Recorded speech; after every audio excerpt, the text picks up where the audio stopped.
Good evening, everybody. I am Betsy Fischer Martin, the Executive Director of the University, and welcome to our weekly virtual series, Women on Wednesdays. To those of you new to one of our events, WPI is a nonprofit and nonpartisan institute in AU's School of Public Affairs that aims to close the gender gap in political leadership. And we offer academic and practical campaign training, and we facilitate research and discussions like this on women in politics. So tonight, we wanted to look at the dynamics at play in this election through the lens of both gender and age.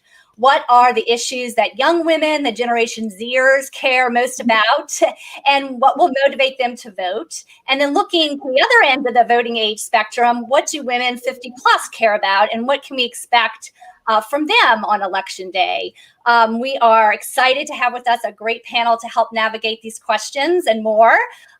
Sara Guillermo is the Executive Director of Ignite, which focuses on the political engagement of young women, and she will tell us more about that in a minute. Nancy LeaMond, who is, of course, the Executive Vice President and Chief Advocacy and Engagement Officer at AARP, and Dr. Melissa Deckman, who studies this very topic as a professor and chair of the Political Science Department at Washington College. She is also a proud AU alum, having earned both her master's and Ph.D. in political science in our School of Public Affairs. So welcome all of you. Thanks for being here. Thank you. Before we start, I want to let everybody know that we're going to save some time for questions. At the bottom of your screen, you will see an Ask the Question prompt. So we encourage you to type in some questions. And if you see other questions that you're interested in, you can upvote those as well.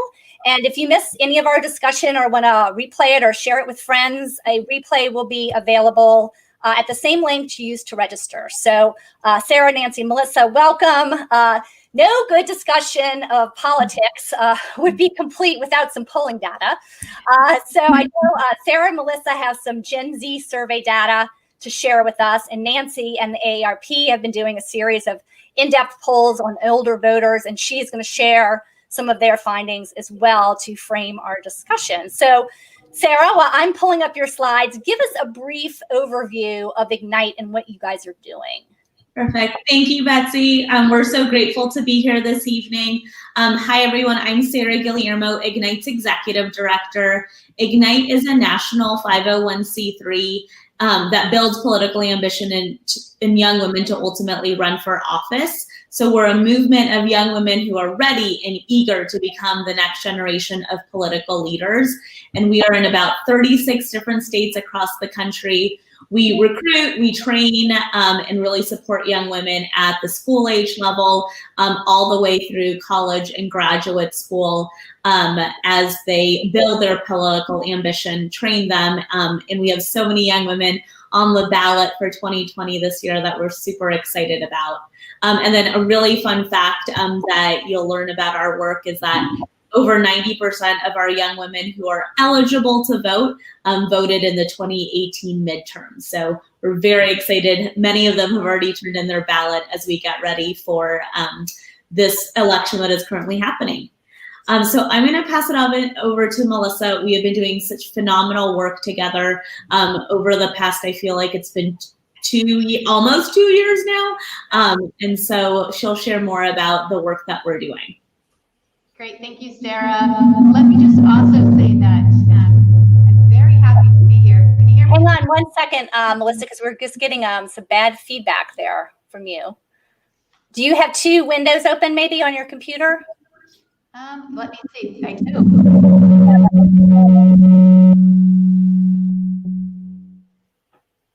All right, is this better?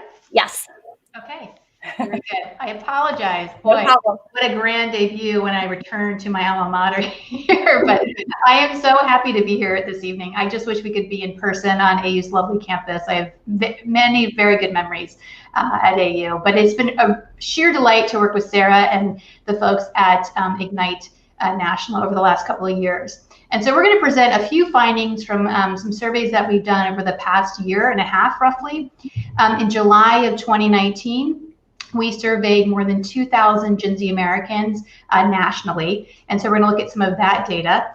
And then we also did a follow-up survey just this past year in May to get an idea of how their partisanship, how Gen Z's partisanship has changed perhaps, and maybe to see if their issue priorities have changed as well. But the first slide I wanted to bring up here comes from the July 2019 survey. And I think it's really important to remember in our conversation about Gen Z voters just how diverse they are and how that's really driving a lot of their political views and their partisanship. And so in our survey, 54% of Gen Z Americans identified as white, 13% as Black, 24% as Latina, 4% as Asian, and 5% as mixed or other. And that's pretty close to what we're seeing demographically with census data as well.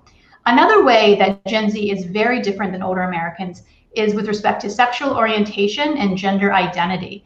And so roughly 1 in 4 Gen Z Americans identify as LGBTQ. Which I think is really different from older Americans, and again is driving some of their viewpoints when it comes to politics and civil rights. Last but not least, on the last slide, we're looking at religion. Gen Z Americans are a lot less religious than older Americans. 40%, in fact, describe themselves as religiously unaffiliated, and that helps to explain why we're finding only about 47% say that they don't go to church very often. Again, that's very different than the types of voters that Nancy's going to be talking about a little bit later in the show. Okay, next slide, please. So one of the things we've been tracking is how Gen Z identifies itself with respect to partisanship. And so the data here are showing Gen Z voters broken down by men and women voters. And in 2019, 57%, if you go to the top line, of Gen Z women identified themselves as a Democrat, or they're independents who lean Democrat. So we're basically collapsing the independents who lean one way or the other and separating out what we political scientists would call the true independents. But what's really striking for us in the last year has been the extent to which Gen Z women have become even more Democratic or Democratic leaning. So it goes from 57% to 69% in our survey from last May, which I think is really interesting and probably perhaps troubling if you're a Republican. But if you look down below, what's happening is that Gen Z women are increasingly rejecting the Republican Party, and those that are independent are beginning to categorize themselves more as Democrats. So next slide. Sara, Okay. you're picking up. Yeah, so this one, as Melissa was sharing, there's been a huge shift in this particular generation in who they're potentially going to be voting for. So a couple of things just to note on this slide. One is these are not the same samples of humans. We had a different sample group in 2019 versus the sample group in 2020, but it's still hypersensitive and hyper reflective of Gen Z across the entire country. So a couple of things that I want to show you that you may not see because of the cutoffs.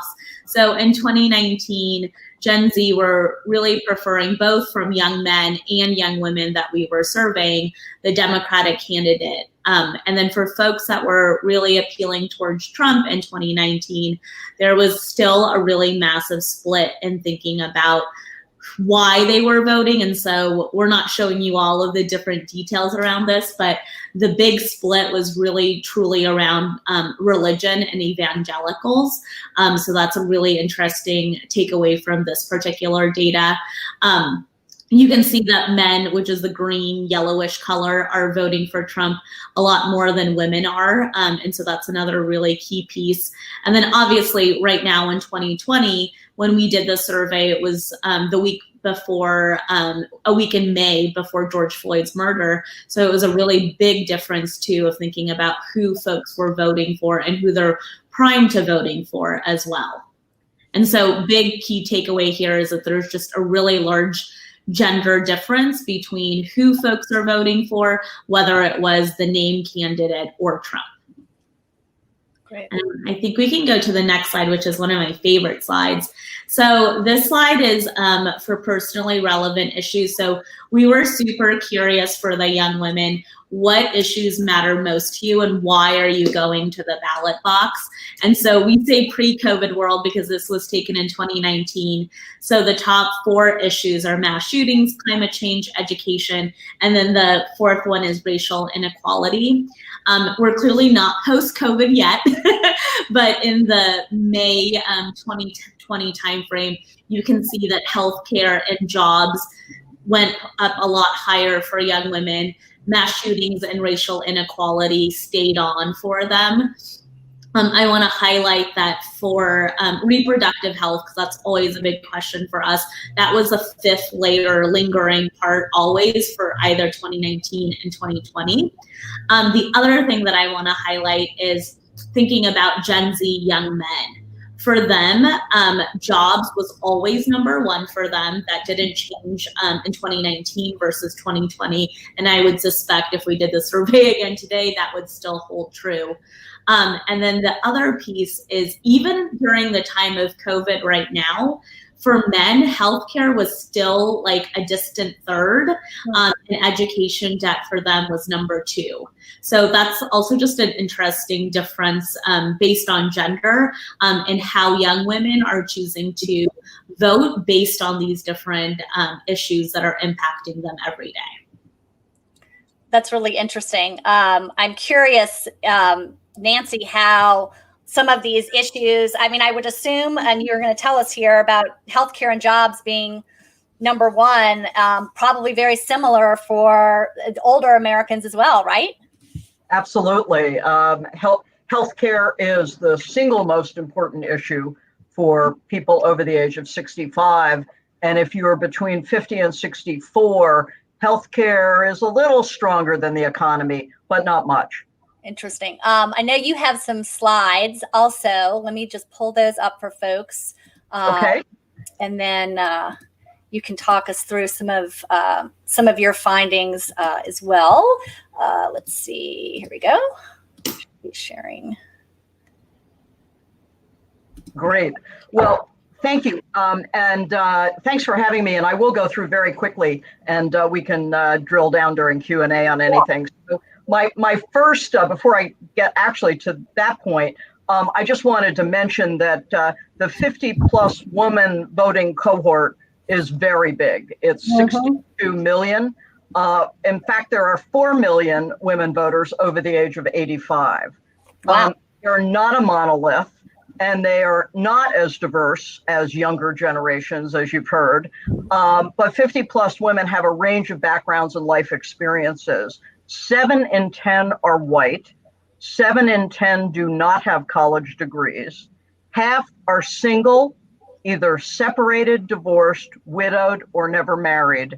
And the average income is $36,000 a year. So that gives you some sense of the older woman.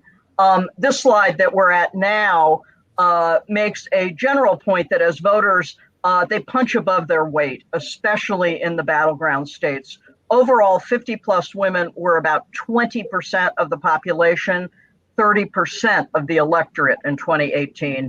And in key battleground states, 50-plus women were around a quarter of the voting population, accounted for close to or more than a third of actual voters. And given what we expect with turnout, we expect that will hold true this time. I should say that older voters in general turn out or have turned out at much higher rates than younger voters. In 2018, if you were over 65, 70% of you voted. And if you were roughly 30 to 39, 40% voted.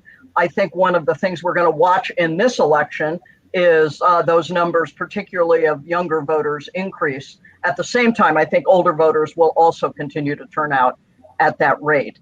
Next slide.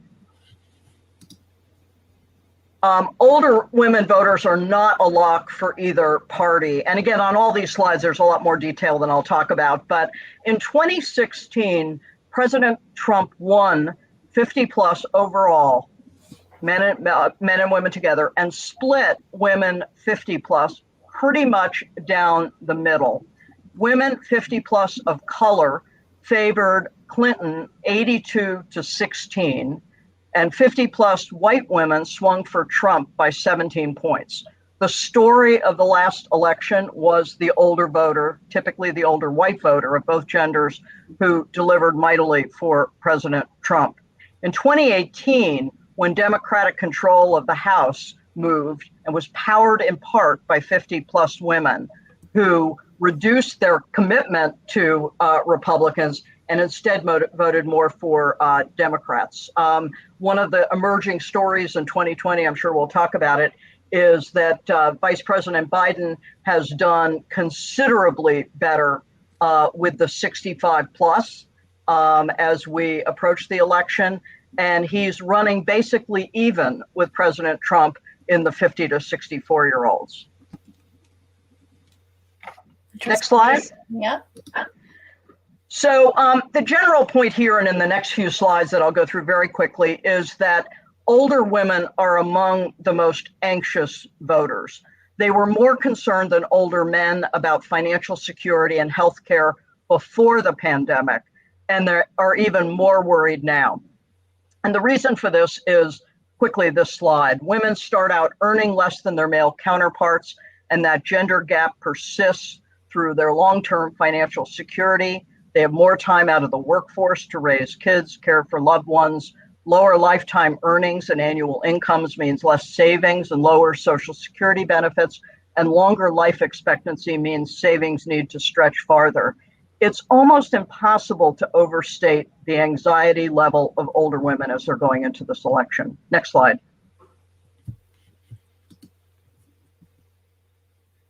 Women call themselves the chief healthcare officer when we do polling, and many of them said that if they didn't manage the health of their household, it wouldn't get done.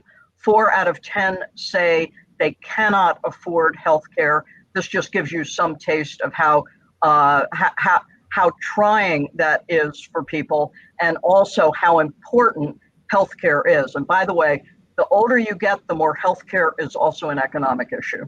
Mm-hmm. Next slide. And you can skip right over that slide. I have a series of slides here that really challenge people of all ages, eyeglass potential, but I'll summarize them fairly quickly. We've consistently seen in AARP polling that during the pandemic, older women are more worried than older men that their family will get sick, they will get COVID, and that their Social Security benefits will be cut. And a significant portion are also worried about affording healthcare and retirement. And there's a lot of concern generally about America becoming more divided. Next slide. This is the one about healthcare costs. You can see it by state, how important it is. And next slide. This is about not being able to retire. Again, this speaks to the kind of lifelong pay equity challenge, lifelong taking time out of the workforce. Next slide. And again, this is a generation, or I should say, we are a generation that remembers what it was like when policymakers and public officials worked together to address long-term problems. And so consistently we see the major concern of older Americans when they vote is that the country is so divided. Next slide. And this is my last slide without any great detail on it. I just wanted to mention quickly the issues that we're seeing at the top of the agenda, and then we can go to Q&A. Every election cycle, no matter what else is happening, Social Security and Medicare are the top issues for older Americans. The specific parts of the issues could be a little different, but Social Security, its long-term sustainability and the fact that people are worried about cuts is always important. Medicare being strong in this particular stage, people are very concerned about prescription drug costs. Interestingly, this go round, and COVID undoubtedly fueled this. We've done work at AARP for years on caregiving. We've seen an explosion in the support for paid family leave and tax credits for caregivers. And those cut across all of our age groups, 50 and above. and it also cuts across Republican, Democrat, Independent. So the issues of healthcare, which are important to younger women, are very important to older women. Interesting. Melissa, as the political scientist in the group here, what jumps out at you from some of the slides that Nancy just shared? The differences now even to pre-COVID and post-COVID, and what's on the voters' minds as they get ready to vote in 20 days. Sure. I'm really struck with the extent to which healthcare is becoming such a huge issue in this election. And I think it's, you see this in other polling, probably not just in Nancy's work here, but I'm really almost shocked at the extent to which older women especially are really beginning to favor Joe Biden this election cycle. And I think it's a direct result of how Trump has handled COVID. I wasn't aware that older women were far more likely to actually be fearful of getting COVID. In fact, I thought that was an interesting finding. Again, that just, I think, plays into the importance that healthcare plays in our elections in recent cycles. I mean, 2018, I think, was a really referendum on the Affordable Care Act, right? That's really why I think older voters, as you suggested, Nancy, handed the House of Representatives back to the Democratic Party. And so that's kind of only on steroids, to use a poor medical term, right? That essentially, because of COVID, women are already anxious about healthcare. But again, in 2020, I think that this potentially has been a boon for the Democratic ticket. There's no doubt. Yeah. Sara, in terms of younger women, have you guys picked up this? Obviously, they're concerned about healthcare. You showed a little bit of the disparity and sort of not all that surprising, right? That young men think that they're invincible, and are as worried. But do you see that sort of anxiety forming among young people, like Nancy was talking about with older women?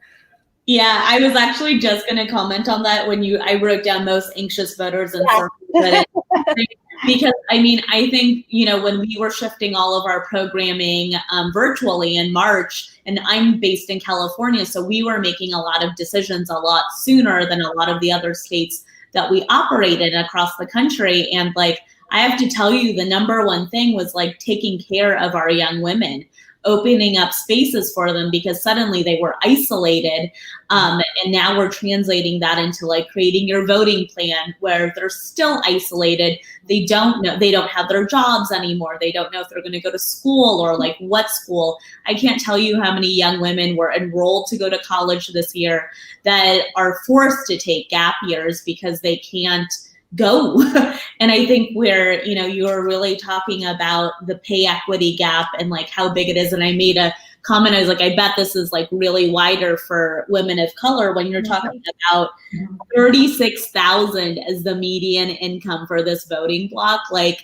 If you live in California, that's not going to get you anywhere. You can't even pay rent unless you own your house.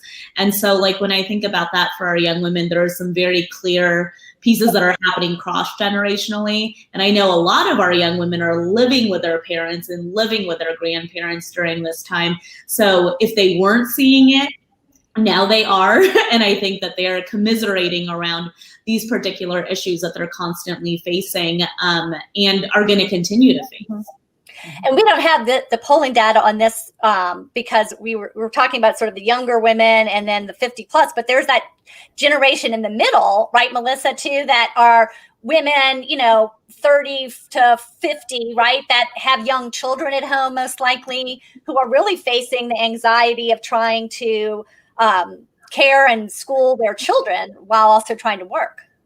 Yeah, this is the sandwich generation. They oftentimes have to deal with elder parents as well. But when it comes to, I think, the homeschooling, I'm pretty fortunate. I have an 11-year-old and a 14-year-old, and so they're a little bit self-sufficient. But, I have friends with kids in kindergarten through elementary school, and it's almost a full-time job, and they're still trying to work at home. So the level of anxiety for a lot of women voters, these women are disproportionately, the caregivers at home. We know that through all the studies that we've seen over the years. I think that has just made them more angry, and they're really, I think, key on voting. I've seen data showing the excitement about voting this year to be higher than it's been in decades. One study is suggesting that we might see voter turnout as high as it was in 1908. They're thinking there's going to be a 100-year surge in voter turnout. And a lot of it's women who are really at their wits' end, right? They're anxious, they're angry about the state of the country, they're angry about the tone of politics.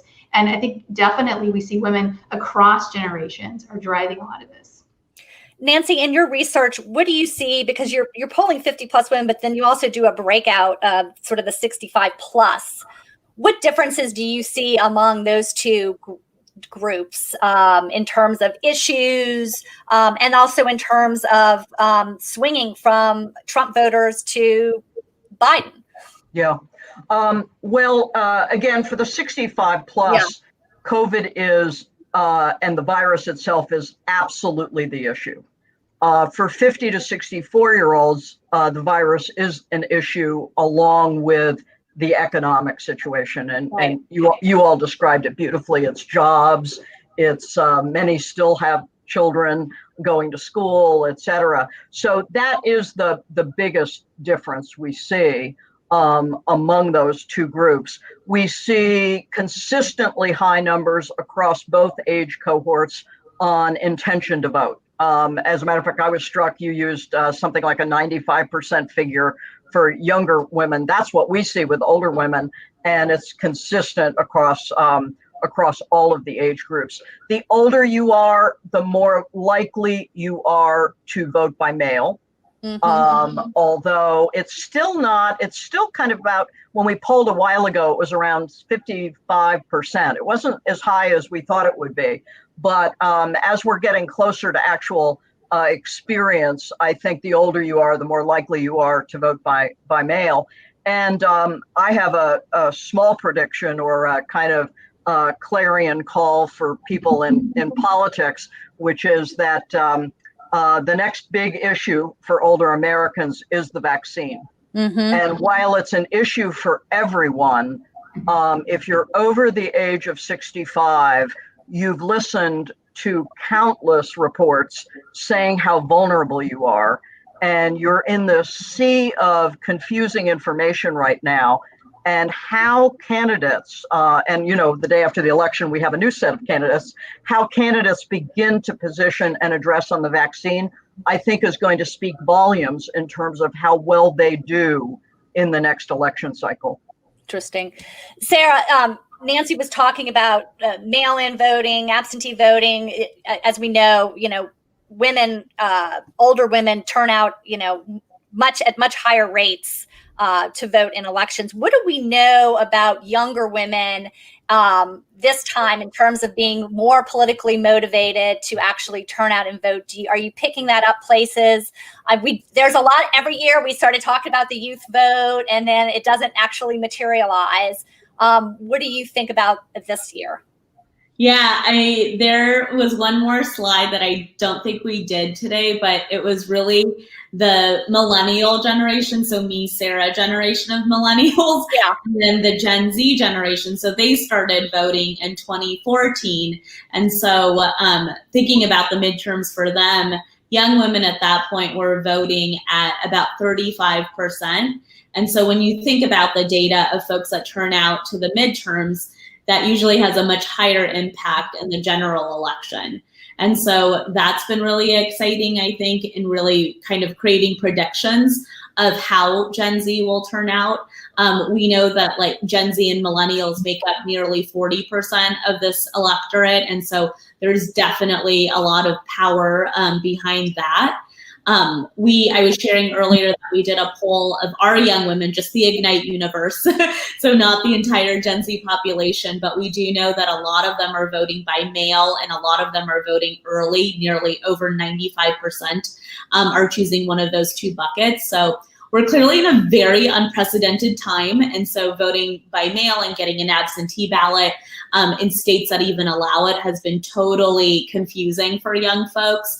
And particularly we had young women that were going to school in Alabama or in Georgia, started school, had a COVID outbreak, had to leave campus, and now are either still in the state or need to go back to their home state. And where is their ballot?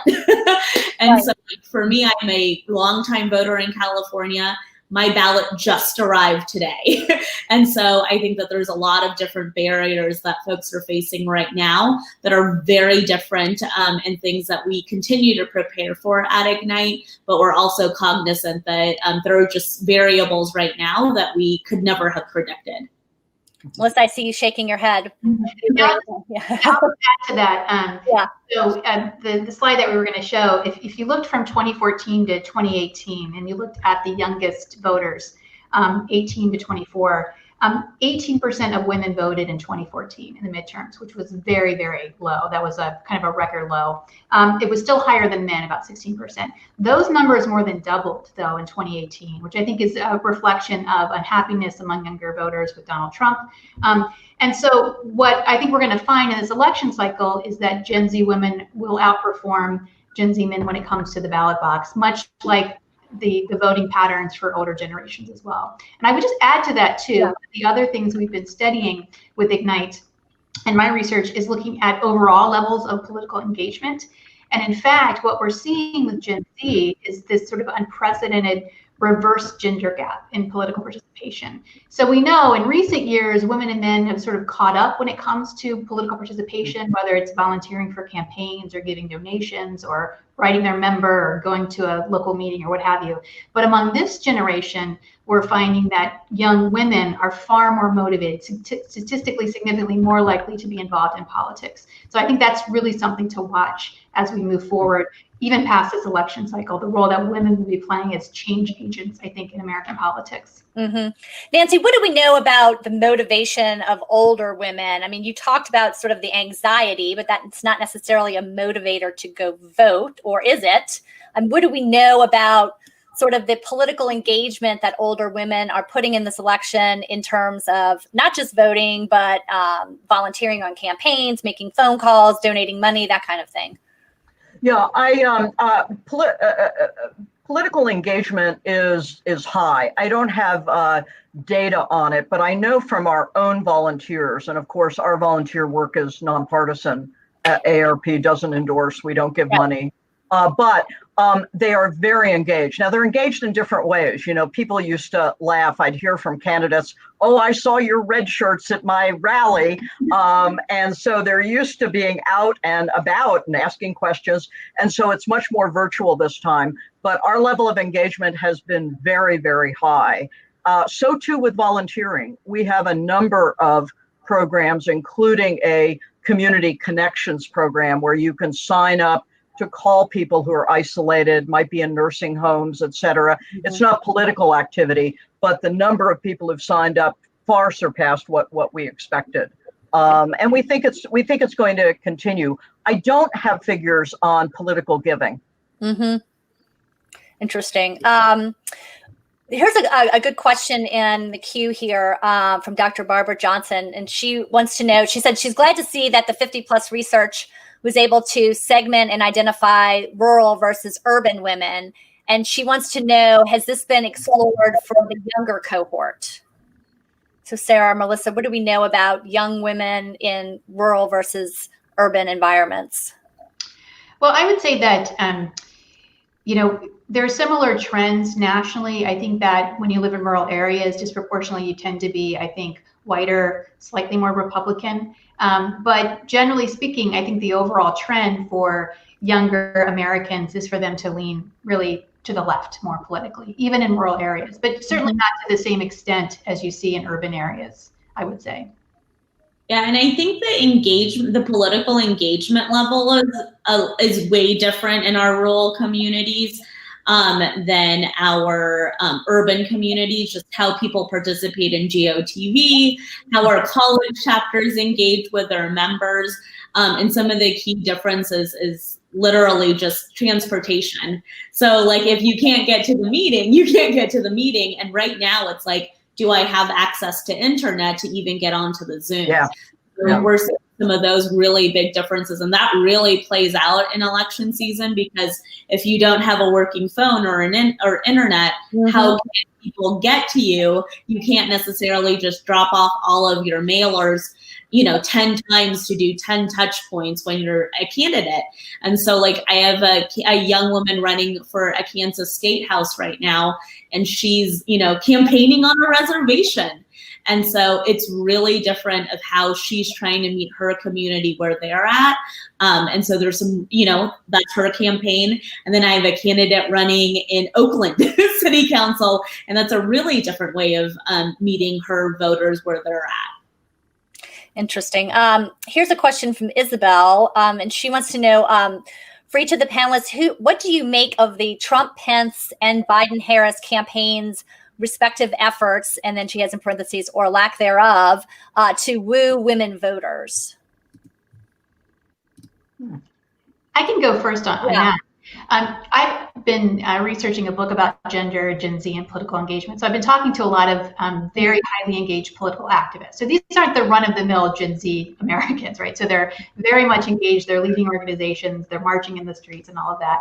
But from their perspective, they're still pretty disillusioned with Joe Biden and Kamala Harris. I think that they feel that the Democratic Party should listen to more what they have to say. Their priorities, such as climate change, gun reform, income inequality, and of course, racial inequality. They feel like these candidates are just maybe giving them more Band-Aid responses as opposed to systematic change.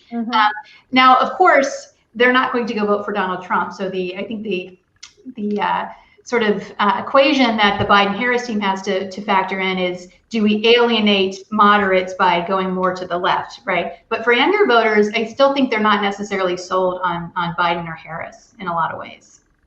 Yeah, I'd agree with that. We've been hosting debate watching parties with our young women, and we have like a little Google Doc and a chat box that we like communicate while we're watching the debate. And like the first question is like, what do you hope to hear from the candidates tonight? And as you can all recall from the first debate, it was hard to understand what the topics were. And so like the big piece in the post discussion was, are they ever gonna talk about, the policies? Are we ever gonna talk about policies? So I think both camps still have that component to really think about. And really when we're looking at the issues that young people care about, here in California, like we are burning. We literally have, so many fires. The air quality is atrocious. You can't go for a walk in the morning. And so really thinking about why, you can't even think about the other policies because you don't know if you're going to have a community to even live in. And so I think it's each of those pieces that both campaigns still have a lot of work to do in terms of meeting young people where they're at, and hopefully, depending on where the next debate will be, that'll be another opportunity, but hopefully there'll be some more ways for both campaigns to be able to really illuminate to young people how they're prioritizing these policies. Nancy, do you feel that the candidates are doing specific outreach to older women at all? It's interesting. We're always so happy when they speak about older people that we kind of focus on that. I would say that although there isn't kind of an older woman's plank with either candidate, the issues that they're talking about suggest they certainly understand what resonates with older women. So if you look at the caregiving agenda in the Biden campaign or the prescription drug agendas in both, these speak loudly to older women. And in some of the discussions, there's been something more specific. And I think that's what older voters really are focused on. And again, in terms of the older voter population, the key group are older women. If you look at the shift that has gone, at least in the polls, if not yet in the election, from President Trump to Vice President Biden, it looks as if that message is getting through. And as we know, COVID's everybody's issue, but COVID is really a woman's issue. Right. At least an older woman's issue.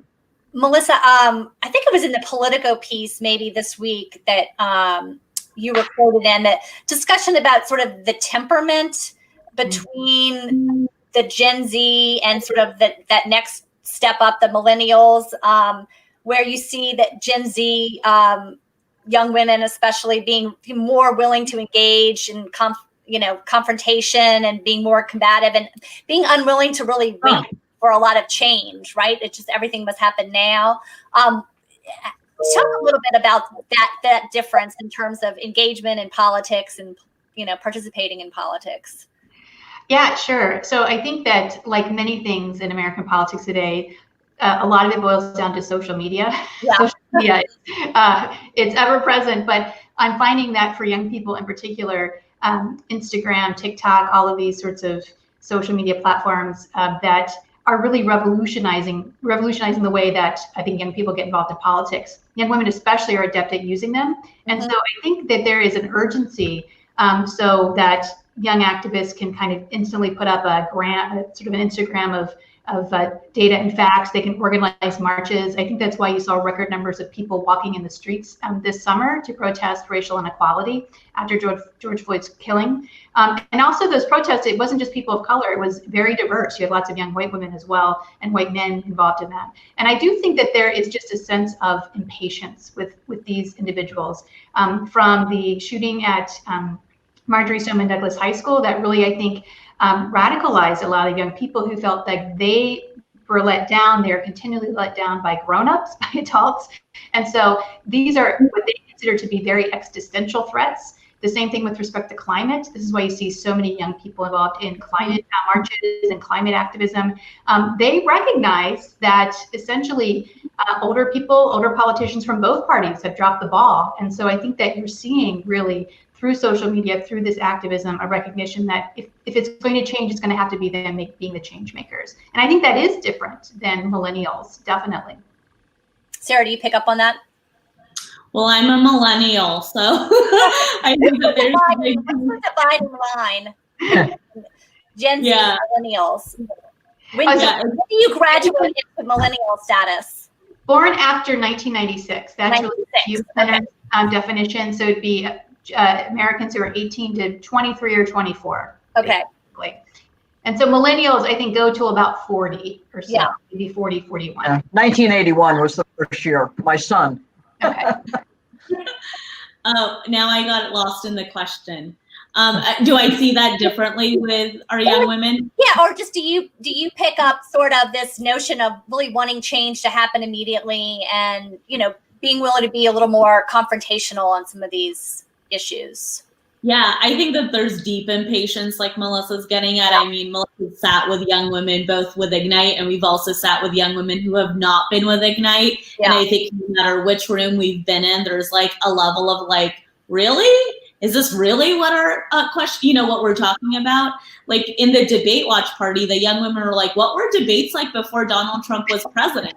And so like, I mean, to the point that was made earlier, it was this question of like, there was a time where people definitely worked together to create policy. And so I think that there is deep impatience. I also think that there's a lot of pieces, and what we're doing at Ignite is really getting people to understand the importance of their vote, because you have so many failed systems, like thinking about what happened in Kentucky with Breonna Taylor, that is such a failed system. And if that's what is continuing in 2020, like, how do I trust the system? And so that's a lot of the dialogue we're having with our young women of like, how do you continue to shift that? How do you play a role in that? And how do you not take a back seat? Because that will continue to happen if you don't adjust and run for office yourselves. Mm-hmm. And so I think it's, I'm excited about it. I think the big piece that we're really focusing on at Ignite is how do we channel all of that energy to productivity? Right. Because if you don't channel it to productivity, I can't tell you how many young people I have learned of suicide just in the past month, of just how, when we're talking about anxiety and like depression and just how hard all of this is, and the very big like confluence of how all of this is happening all at the same time, when people don't have jobs, where they don't know if they're going to be able to get COVID tested, and everything is happening. I think that's all really combined. And I really do hope that this election is one part of the story, but that I know that there are so many more puzzle pieces that we need to create for ourselves to really transition the narrative of our democracy. Sydney has a question here in the audience about Kamala Harris being chosen as Biden's running mate. She wants to know if it's has changed women's feelings on the Biden campaign, or has the net effect been negligible? Any sense of that? I'll say, as a political scientist, studies have looked at VP choices for decades, and honestly, they have relatively little impact on how voters make up their minds. This is not to say that her historic nomination isn't important, right? I think that many women of color, especially African-American women, have been the backbone of the Democratic Party. So I think that for those women, Kamala Harris's selection was really important. And it signaled to them that the Democratic Party is not going to take their votes and their support for granted any longer.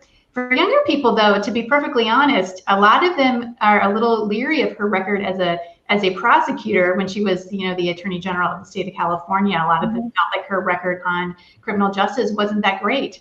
I don't know if Sara remembers, we started doing these focus groups in the summer of 2019 of Ignite participants. And so this was when the field, of course, was wide open among the Democratic Party. And we mentioned different names. And Kamala Harris, they kept saying, oh, she's a cop. She's not, we don't support her. She's a cop, right?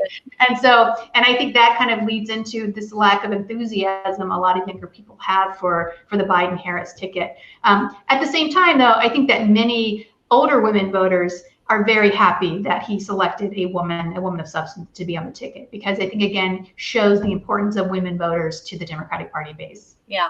Nancy, did you pick up on any of that in any of the?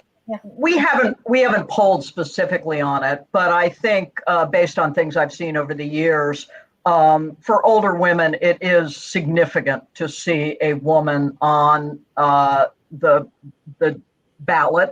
And the possibility of a woman occupying the vice presidency. But I also agree with you that over the years, as we've polled on whether, something made a difference, the vice presidential candidate was not significant in people's thinking. There's one more Kamala related question from Gloria, who says that when she was named, we were told that her colored sorority and other African-American sororities would turn out in force to campaign for her. I have not heard about these efforts. Have you? With what impact? Any of you have a thought on that? I've just seen a couple things here and there about it, but I would assume that sort of COVID has put a damper on some of those larger kind of rallies and that kind of thing as well, right? Yeah, I saw a photo on Instagram from her sorority of all of them wearing their shirts and the skirts. I saw that too. Yeah, they all were wearing their masks to the ballot to do early voting. Yeah. But I don't know much. I'm not a sorority person, so I can't totally answer that. But I did just want to add to the last question too. Sure. Really quick, the other piece that we asked in the survey in May was what would take you to the ballot box and like what would change that. And it was really thinking about how could I vote for folks that like had more connection to me. And one of them was being more women of color. And so I think that there's that piece for Gen Z. I do agree with both of you that there is a lack of discrepancy of utter joy for both Biden and Kamala as a ticket together. And that is part of the piece. But I think for a lot of Gen Zers right now, and for millennials even too, I would go to say that like, they know that is not the end all, that electing Biden and Kamala doesn't solve everything, but there is so much more to do after Election Day. I also feel like this whole issue of the court too, started out as a little bit maybe of a bigger deal than it's turning out to be, but I don't know if that's just because there's so much else going on right now.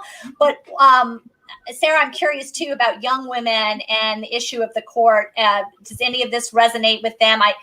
Certainly so many younger women admired RBG, and we sort of know that kind of pop culture status that she had. But are they tuned in to this latest confirmation hearing? Yeah, and it's fascinating because they're like, we know that she's a woman, but it's not the one we want. Right. So that's also an interesting narrative, and I think a lot of them are very curious why this is happening during an election cycle and like why right now. And so I think they're definitely tuned into it. I mean, the joy of school from home is that you can have something else on the screen or another thing in the sideline. Just like in DC, the news is always playing everywhere you go. And so I think for a lot of our young women that are tuned in, but the bigger question is like, why right now? Can't we get through the election and wait for that? Interesting.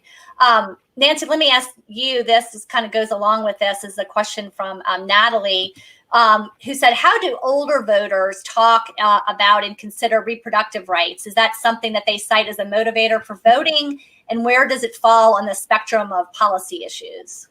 It typically is not very high. It's not to say it's not important to a lot of women, and many women who have advocated on either side of the issue over the years, but it typically is not top of mind, at least in the polling we've seen and we've done. And again, this broad area of healthcare encompasses so much that probably if you unpack it, you'd find more about some of the specifics. But most of what we've seen is concerned about healthcare costs.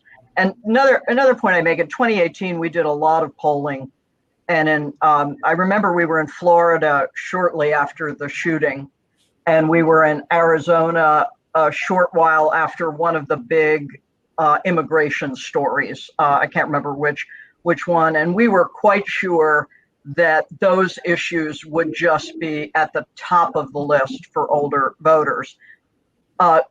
Gun safety and immigration were both higher than we might have expected in other times. But again, Social Security, Medicare, healthcare costs were overwhelmingly what people were focused on.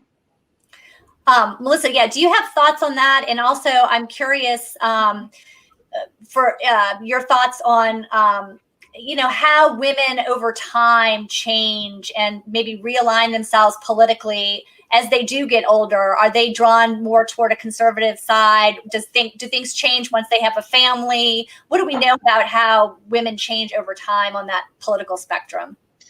Sure. Let me just say something very quickly about reproductive rights. Sure, yeah.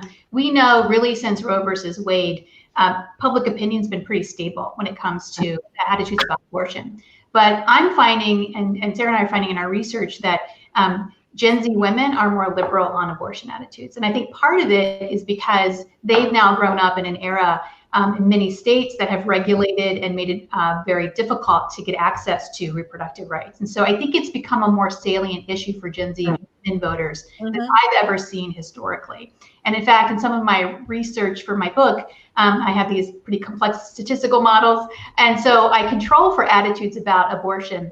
And I find that pro-choice women are significantly more likely to be engaged in politics, even controlling for other things. So I think this is an issue potentially that'll be interesting to watch in the future, because we have younger women who've been not just, I think, motivated by reproductive rights, but also about gender equality more generally. The Me Too movement was an important socializing experience for these women. The election of Donald Trump saying such awful misogynist things. I think a lot of younger women couldn't believe someone like that could be elected president. And so this actually leads into your second question about, over time, do attitudes actually shift? And so in political science, we often talk about the impressionable years theory.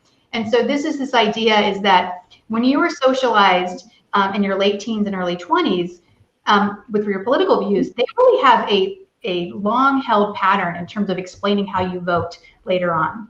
And so, of course, we have changes over time in terms of looking at party identification, and people's attitudes might change, but it's really remarkable the extent to which your views and attitudes and your party ID stays very similar when you're a young adult. And we see that pattern over time. So studies of millennials, a lot of people thought that millennials, they'll get married, they'll have kids, they'll lean more conservatively, but that really hasn't materialized. And so I think you're seeing really the vanguard of a far more progressive group of Americans who want more progressive change, led by Gen Z, but also millennials who have very similar views as well. Nancy, do you have thoughts on that? How women sort of as they mature change politically at all? No, the view has been they don't change hugely after a certain age. But again, I look at the data from 2018 and at least what we're seeing so far in 2020, and I do wonder in terms of the older voter. And I think, look, if these numbers hold and through the election, I think Democrats might look at them and say, well, we did well with this group that we hadn't done well with for ages in 2018 and 2020. Maybe the tide has turned. And I think Republicans might look and say, older voters have always been our staple. What's going on there? So there may be more kind of focus on them and to see if there are opportunities to get people to switch. In general, older voters are typically more conservative, but I don't know how it sorts. And I'll give you one example. My hope is that out of all of this, we have an agenda that is multi-generational moving forward. And I think issues like pay equity for women, things like that are, look, I wake up every day and think about retirement security for older Americans. And there are all kinds of things you can do to try to get people to put a little bit more money into a 401k. Right. But it would be a lot better if they were paid more in their first job out of college or out of high school or out of community college or whatever. Well, yeah, because we know that builds, builds on it. Yeah. For sure. Well, we'll have 20 days until the election, and it'll be very curious to see how all of this plays out. Certainly something to be looking for as we kind of dive through all of the exit polls after the election as well. I do want to share before we go 2 more Women on Wednesdays that we have coming up that we hope you will join us for. Next Wednesday, we're having a discussion about Republican women in 2020. A few weeks ago, we had the folks from Emily's List here talk about Democratic women. And so these 2 groups are sort of those counterparts for Republican women, ViewPAC and Winning for Women. So Julie Conway and Rebecca Schuler will be here then to talk with us. And then the week after that, the week right before the election, we are going to have a discussion about political engagement and with the director and producer of a new documentary that's just came out and is now in some of the film festivals called Sisterhood. And we'll have some of the activists that she spotlights in this film. And we do have the film available, a link to watch the film. It'll be on our website, and then we'll have a discussion with Cheryl and some of those activists after that. So we hope you can join us for that as well in just a few weeks. So with that, I want to thank our guests today for joining us, Sara and Nancy and Melissa. A lot of information, terrific, fascinating, interesting, and like I said, we'll see what happens in 20 days. And thank you, everybody, for joining us, and hopefully we'll see you next week. Great. Thanks for having us. Thank you. Bye.